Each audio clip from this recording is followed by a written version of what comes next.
Fort Myers police officers are on administrative leave following the release of the Free Report. The impact now hitting deeper than the department and reaching the courtroom. We certainly are going to dig deep to find out what the issues are. Public Defender Kathy Smith tells me exclusively her office alone has 41 active cases that at least one of these officers was involved in.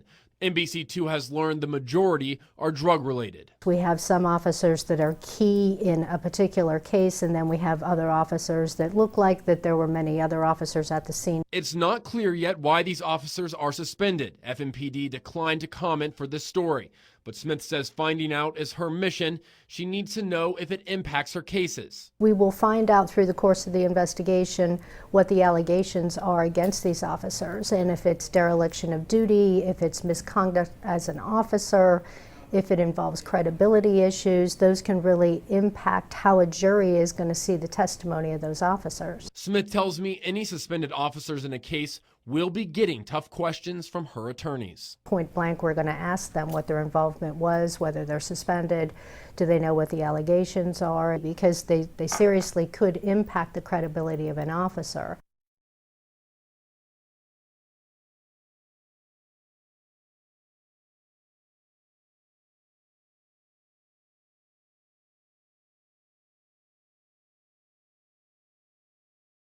The Fort Myers Police Department is short-staffed and now dealing with a major shakeup.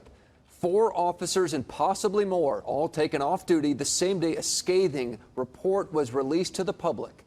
Thanks for joining us. I'm Peter Bush. And I'm Kelly Burns. New at 5. NBC2 has learned 2 pages of that report are being held back from everyone but the police chief. NBC2's Levi Ismail is live at police headquarters right now with how the department can keep people safe with so many officers off the streets.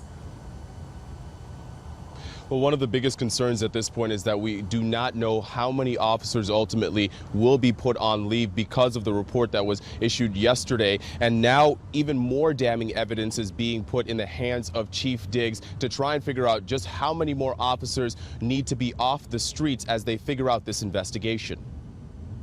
More than 70 pages of documents, but 2 left behind. Those appendices relate to an ongoing investigation. Wednesday, the Free Group released this document with their findings from nearly a year of investigating FMPD. The action steps that are recommended will be acted upon immediately. The same day, we learned of at least 5 officers being put on leave for policy violations. Chief Diggs is looking at all of the recommendations, just as City Hall is. According to Bob O'Neill of the Free Group, only Chief Derek Diggs was given the full document with 2 attached appendix items. In it contained names and details for a criminal investigation regarding even more officers kept out of the hands of city leaders. The mayor did not receive that.